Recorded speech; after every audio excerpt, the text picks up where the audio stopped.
说八道，真的就是这样。后来从那一次以后，你就跟神说：好，我自己准备了，可是你要帮我，兄弟，你要帮我去预备。从那个时候开始自己预备，然后预备讲章，然后很认真的去写一些东西，找经文。从那个时候开始，我才真正非常认真的读圣经，一直读到现在。我不知道弟兄姊妹读圣经的情况怎么样，可是我常问弟兄姊妹：你有没有读圣经？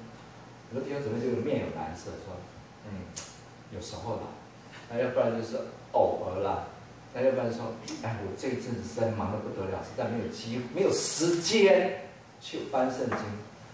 后来我就笑一笑，我听到这些，其实我都不会觉得怎么样，因为我也是这样，我不稀奇，别人不看圣经跟我不看圣经状况是一样的，所以我很能够体会这些弟兄姊妹的心情，他们在神的面前那个跟神之间的关系，那种非常非常薄弱的关系，我很清楚。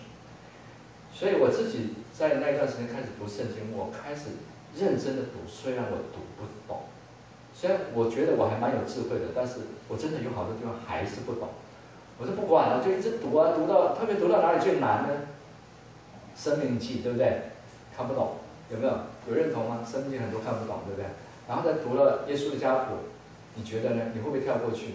谁生谁，谁生谁，谁生谁，谁生谁？哎呀，翻过去再看下面那个比较精彩。我们读圣经是这样读的，后来神要我不行，你就是一个字一个字给我读。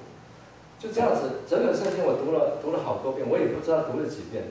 有一天，我在读圣经之前都会祷告，我祷告神说让我懂，很妙。就在那一刻，我开始读圣经的时候，我开始懂，我开始知道圣经在讲谁，知道圣经创世纪在讲谁，生命经在讲什么，在讲什么，我就很奇怪，就懂了他在讲什么。就整本圣经就只有一条线把它串起来，那条线就是耶稣基督，就上帝的儿子，也就是那个真理，就上帝的道。所以因此我准备了一些讲道集的时候，讲道篇的时候，我就比较容易讲到。这个是我在服事的这个前段的历程是这样子。那我真的不知道神在我身上还有这么多的事情。但反过来我们来看监所这些受刑人。我那时候在自强外衣监狱，监所的受刑人大概都是比较轻刑犯。所以轻刑犯就是都是小的，不是表现很优良的，要不然就是他其实都是小小的一些过犯，然后被判2年以下，然后就移到自强外衣监狱，很快就出去了。那有很多艺人啊，像有些艺人叫王梦玲，听过吗？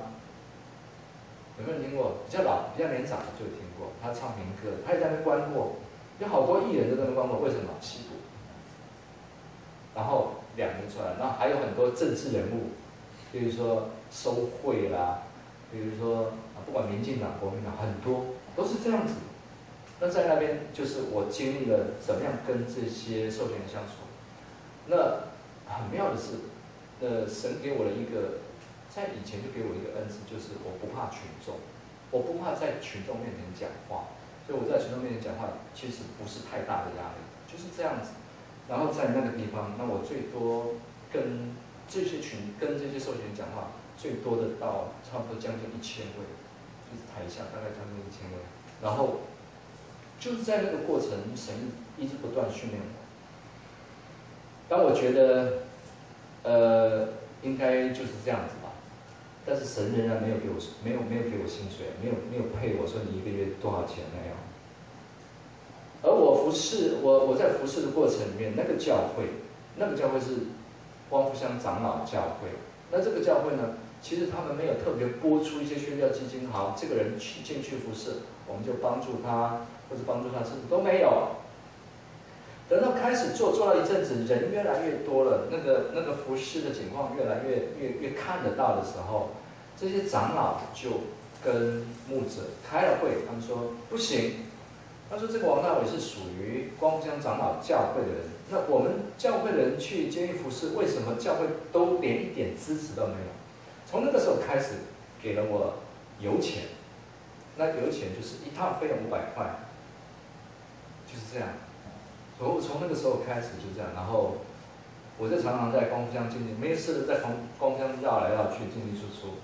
然后那些长老就常常问我一句话，他说：“王大伟，他说大伟弟兄，你是不是有上千万的存款在你的户头？”我说：“你怎么会这样想？”他说：“我看你每天都在光复乡出现，你也不用工作，你就是服侍，就是这样服侍神。因为我那时候在监狱的服侍还蛮多的，在自强外监，在花莲监狱都有，甚至在花莲看守所。花莲看守所在美伦这边，所以我要常常在来回，而且那个车子都不少，很妙。